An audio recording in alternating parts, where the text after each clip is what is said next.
بسم الله الرحمن الرحيم نحمده ونصلي على رسوله الكريم أما بعد اذكروني أذكركم واشكروا لي ولا تكفرون.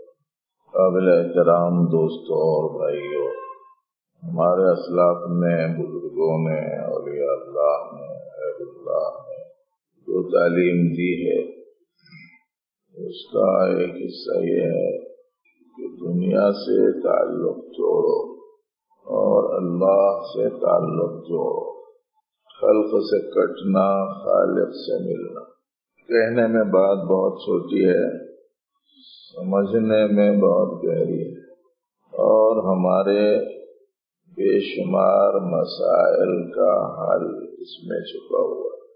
ہماری ظاہری باطنی بہت سی بلکہ تمام ہی بیماریوں کا علاج اس میں، اپنے اندرون میں پائی جانے والی کوتاہیوں کا ازالہ اس میں چھپا ہوا.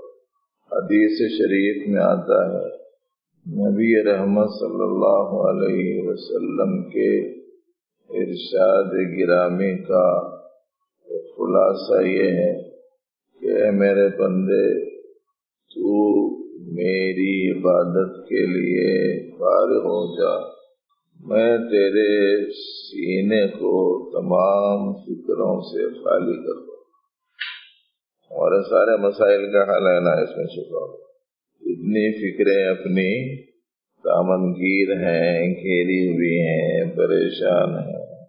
اس کے علاج کے لیے نبی علیہ السلام کا بتلایا ہوا جو نسخہ ہے، اس سے زیادہ کارگر نسخہ تو کوئی اور نہیں ہو سکتا.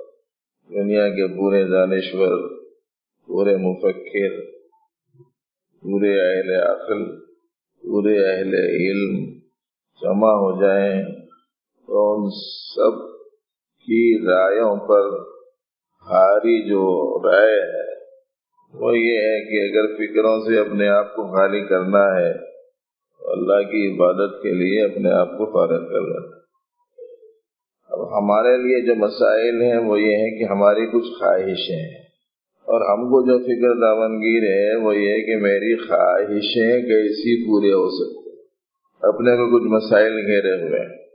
جو فکر اپنے کو دامنگیر ہے وہ یہ ہے کہ میری فکروں کا ازالہ کیسے ہو سکتا ہے.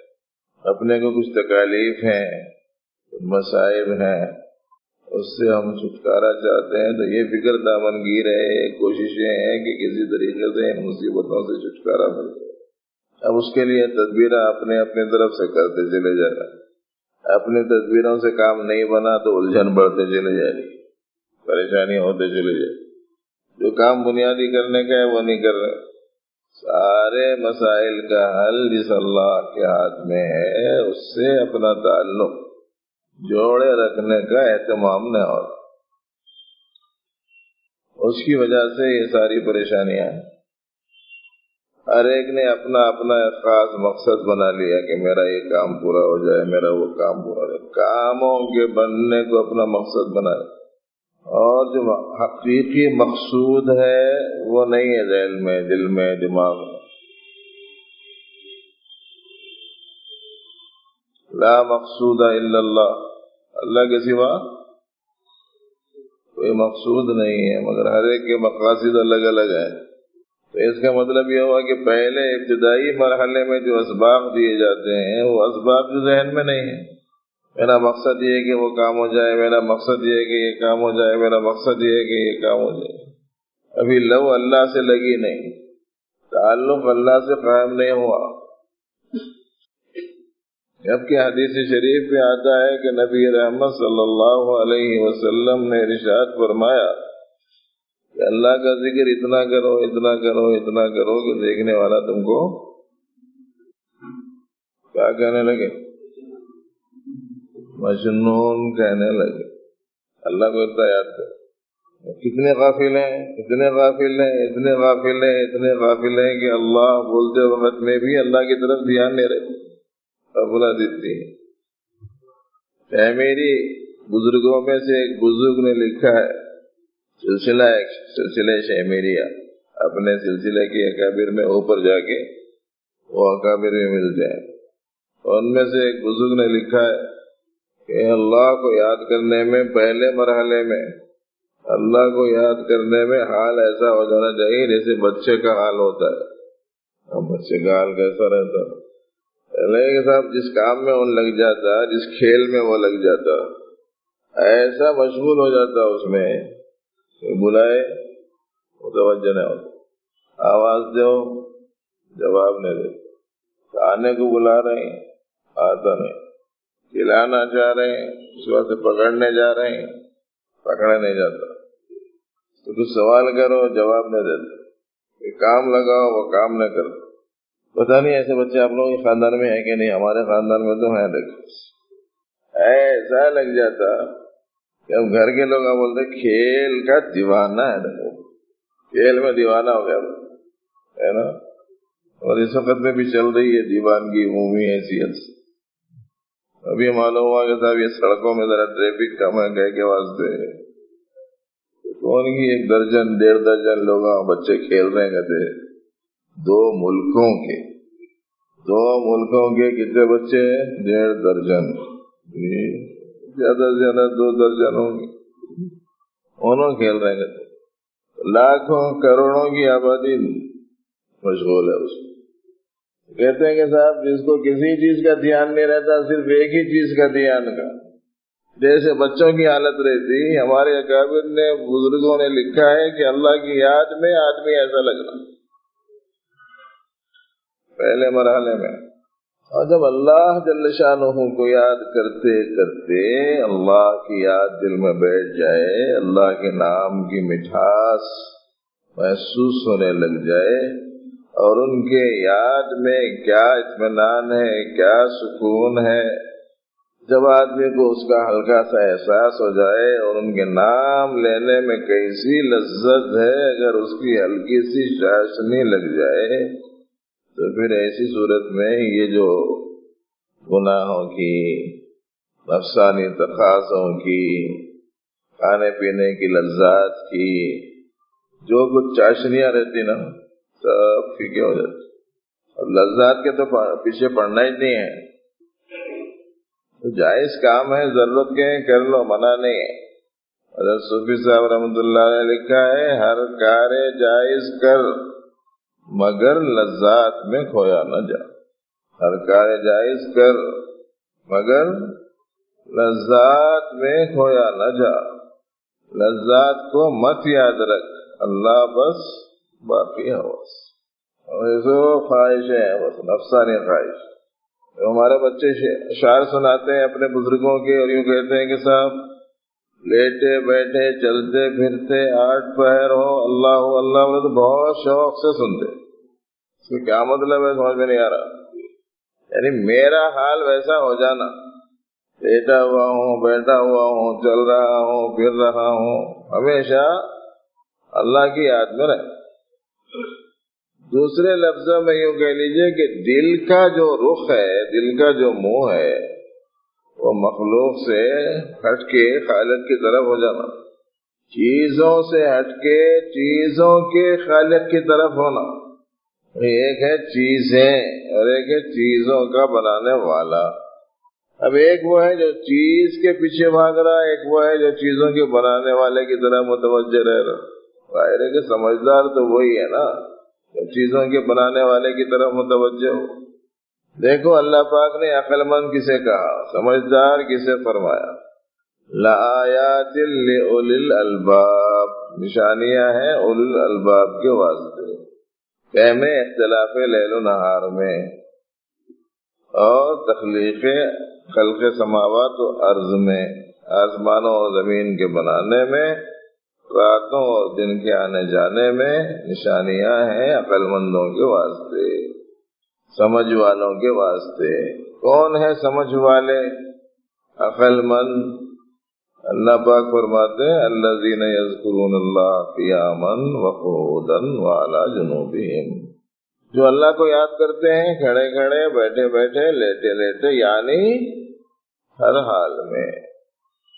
کہتے ہیں کہ جب تک کہ آدمی کا اس طریقے ادھر دھیان نہ ہو اس وقت تک آگے کے جو منازل ہیں نا وہ طے نہیں ہوتے، کھلتے ہی نہیں ہیں۔ بعض لوگ وہ ہے جو کہتے ہیں کہ صاحب یہ جو کچھ ہے شریعت ہے، طریقت کیا؟ شریعت ہے بس، طریقت کیا چیز؟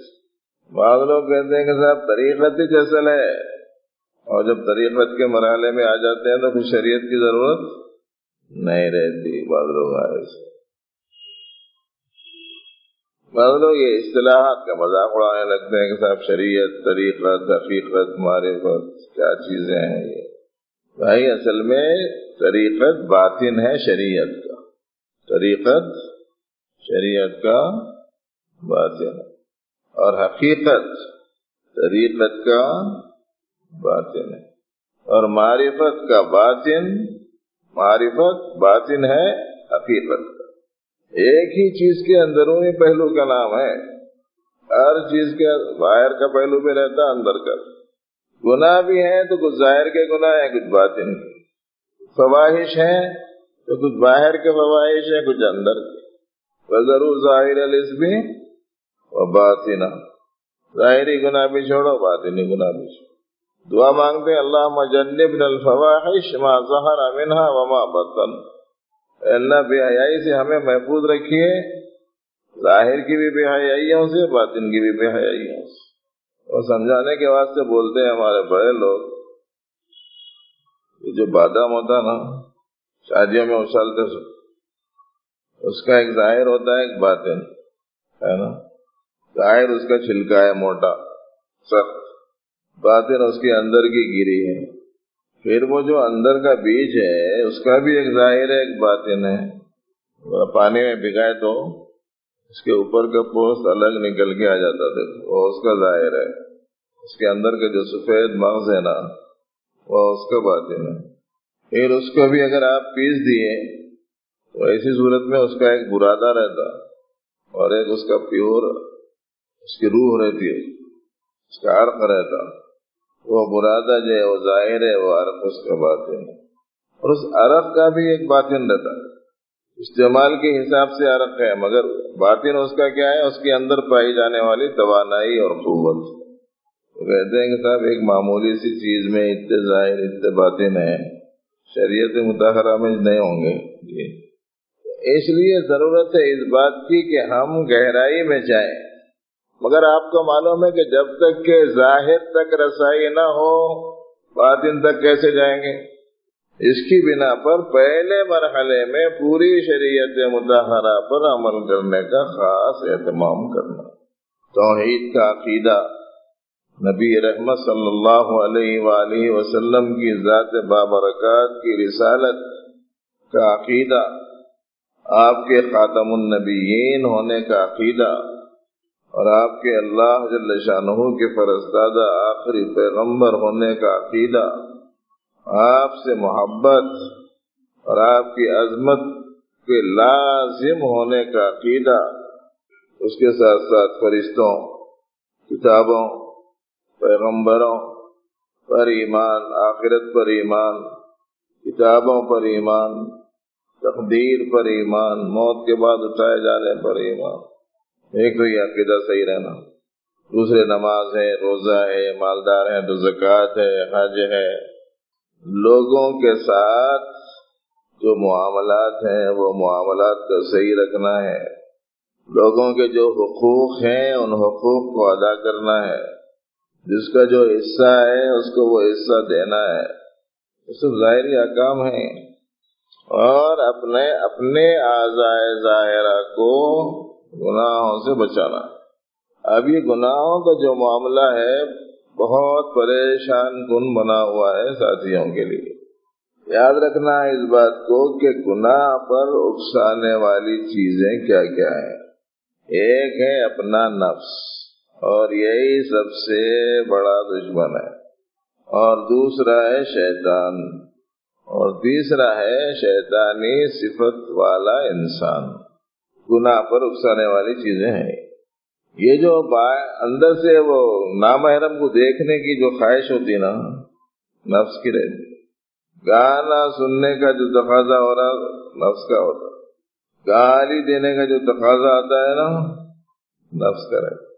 اسی لیے ہمارے حضرت مسیح الامت رحمۃ اللہ علیہ فرماتے تھے ارے نفس بولے تو کیا معلوم، آنکھ کان زبان کے بارے میں جو کچھ غلط چیزوں کی طرف، ان چیزوں کے استعمال کرنا کی طرف لے جانے والی جو چیز ہے اس کا نام اس نفس ہے۔ نفس کا ظہور ان 3 راستوں سے زیادہ ہوتا ہے، نفس کا جو ظہور ہے یہ 3 راستوں سے زیادہ ہے۔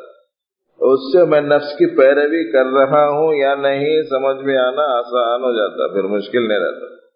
وہ سمجھ میں آ گیا تو اپنے استاذ، اپنے شیخ، اپنے مرشد، اپنے مصلح، اپنے رہنما، اپنے مربی کی تعلیم پر میں عمل کر رہا ہوں یا نہیں فیصلہ کر لینا بھی آسان ہو جاتا۔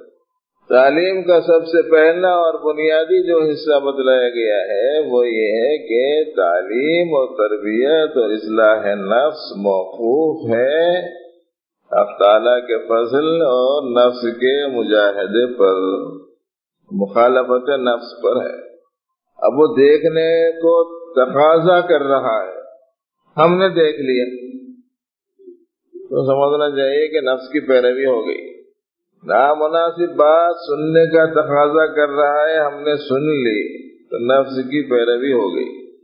غیر شرعی بات کہنے کو تقاضا ہو رہا ہے اور ہم نے کہہ دی تو نفس کی پیروی ہو گئی۔ بلکہ اللہ پاک فرماتے ہیں وَنَعْلَمُ مَا تُوَسْوِسُ بِهِ نَفْسُهُ، تمہارا دل کیا کیا بولتا ہے، اس چیز کے خیالات میں مبتلا رہتا ہے، وہ بھی ہم جانتے ہیں۔ تو اس واسطے برائیوں کا سوچنا، غلط چیزوں کا دیکھنا، غلط باتوں کا سننا، غلط باتوں کا کہنا، یہ وہ چیزیں ہیں جو نفس کی پیروی پر دلالت کرنے والی۔ اور آپ کو معلوم ہے کہ جس نے نفس کی پیروی کی وہ سیدھے راستے سے ہٹ جائے گا۔ اللہ پاک ارشاد فرماتے ہیں لا تتبع الہوى فیضلک عن سبیل اللہ، نفس کی خواہش کی پیروی مت کرو ورنہ وہ تم کو اللہ کے راستے سے ہٹا دے گا۔ اب اللہ کے راستے سے ہٹ جانے کے بعد میں ظاہر ہے کہ آدمی صحیح منزل پہ تو نہیں پہنچ سکتا۔ اللہ کا رضا والا جو راستہ ہے، ان کی خوشنودی والا جو راستہ ہے، اس کے نتیجے میں جس منزل پہ پہنچیں گے، جب وہ راستے سے ہٹ گئے تو وہ منزل پہ تو نہیں جا سکتے، کہیں اور ہی جائیں گے۔ کہاں جائیں گے یہ سمجھدار طبقے کو بولنے کی ضرورت نہیں ہے، اس کو خود ہی معلوم ہے کہ ایک راستہ جنت کا ہے اور ایک جہنم کا ہے۔ دوستو، گناہوں سے بچنا، اس کے لیے جب تک کہ مخالفت نفس نہیں ہوگی گناہ سے بچنا بہت مشکل ہے۔ اور یہ معمولی چیزوں کی خواہش کئی کو رہتی ہے، بولے تو اعلیٰ چیزیں نظروں میں نہیں، اور یہ فانی لذت کے پیچھے آدمی کئی کو پڑتا ہے، بولے تو باقی لذت کا اسے اندازہ نہیں۔ کسی بادشاہ کی بہت ہی چاہیے تھی کسی باندی کے بارے میں کسی سمجھدار شخص نے اظہار خیال کر دیا تھا، سنا کہ میرا خریدنے کا ارادہ ہے۔ وہ بادشاہ کو معلوم ہوا تو بادشاہ جس باندی کو پسند کرتا ہے اس کو خریدنے کا ارادہ ہے، اسے کتنا بڑا مول وہ دے سکتا ہے بھائی۔ معلوم ہوا تو بلوائے گا، خریدنا چاہتے ہیں، بولے تو جی کیا قیمت لگا سکتے ہیں، بولے تو 2 کوڑی بولا گا، 2 کوڑی۔ اتنی بے وقت چیزیں تھیں۔ پھر اس کے خرابیاں گنائے جس کے پیچھے آج اکثریت نوجوانوں کی بھاگ رہی۔ جسم میں گندگی بھری پڑی، کہیں سے بھی اس کا بدن کاٹ کے دیکھو ایسی چیز نکلے گی جس سے وضو ٹوٹ جاتا ہے۔ اس کے پیٹ میں گندگی بھری رہتی، اس کی آنکھ میں میل جمع ہوتا ہے، کنگھی نہ کی جائے، سر نہ دھویا جائے تو سر میں گریح بو پیدا ہو جائے، اس کے منہ سے تھوک نکلے، اس کی ناک سے ریزش بہے، اور ہمیشہ گندگی اس کے پیٹ میں۔ اب ایسی چیز کی طرف رجحان و میلان جو طبیعت کا رہتا، وقتی طور پر چند تھوڑی دیر کے لیے لذت کا احساس وہ اتنا زیادہ عام ہو گیا، اتنا زیادہ عام ہو گیا آج لوگوں کے پاس میں کہ سب سے بڑا مسئلہ نوجوانوں کے واسطے وہی بنا ہوا ہے، اور اس کا غلبہ اس وقت میں اس زمانے میں اتنا زیادہ بڑھ گیا، اتنا زیادہ بڑھ گیا کہ دین چھوڑنا پڑا تو چھوڑ دے رہے ہیں اس کے واسطے، ایمان چھوڑنا پڑا تو چھوڑ دے رہے ہیں اس کے واسطے، مال چھوڑنا پڑا تو چھوڑ دے رہے ہیں اس کے واسطے، مکان چھوڑنا پڑا تو چھوڑ دے رہے ہیں اس کے واسطے، رشتہ دار چھوڑنا پڑا تو رشتہ داروں کو چھوڑ دے رہے ہیں اس کے واسطے۔ اتنا ہی نہیں بلکہ صورتحال کچھ ایسی ہے کہ آسانی سے حاصل ہونے والی بھی نہیں ہے، مگر خالی اس کی طرف خیالات لگا کے اپنی طرف سے بس اس کے خیال میں گم ہو کر گناہوں میں مبتلا ہو جا رہا ہے۔ بس تو معمولی بے حقیقت چیزوں کی اہمیت اس درجے دل و دماغ میں آ گئی اور دل کا رخ پورا خلق کی طرف ہو گیا، اور اکابر و اہل اللہ اور بزرگان دین کی تعلیم زیادہ تر جو ہے وہ یہ کہ بھائی اپنے دل کے رخ کو اللہ کی طرف ایسا موڑو کہ وہ جڑ جائے اللہ سے اور کٹ جائے خلق سے۔ وَاذْكُرِ اسْمَ رَبِّكَ وَتَبَتَّلْ إِلَيْهِ تَبْتِيلًا، پہلے مرحلے میں اللہ جل شانہ کی طرف دھیان، اللہ کے ذکر کا اہتمام اور زیادہ سے زیادہ توجہ اپنی حق تعالیٰ کی طرف رکھنے کی پوری کوشش۔ جب ادھر سے دنیا سے خیال ہٹ جائے گا نا تو سارے مسئلے آسان ہیں، پوری جو پریشانیاں ہیں وہ دل پورا ادھر رہنے کی وجہ سے ہیں۔ اسی وجہ سے بزرگ لکھے ہیں، اللہ تعالیٰ کو مخاطب کرتے ہوئے اپنا خاص کیفیت بتلانے کے لیے بول، سب تو تجھ سے ڈرتے ہیں لیکن میں اپنے آپ سے، اپنے نفس سے ڈرتا ہوں۔ وہ کیسی عجیب بات ہے، اللہ کہ اس بات سے میں نے غور کر کے دیکھا تو آپ میں تو سراسر خیر ہی خیر ہے، میرے نفس کا معاملہ ایسا ہے کہ یہ برائیوں کی طرف لے جاتا ہے، یہ میرے لیے نقصان کا سبب ہے۔ تو خلق سے کٹنا، خالق سے جڑنا ہمارے بے شمار مسائل کا حل ہے، اور بہت ساری ہماری خراب حالتوں کی اصلاح کا ذریعہ ہے۔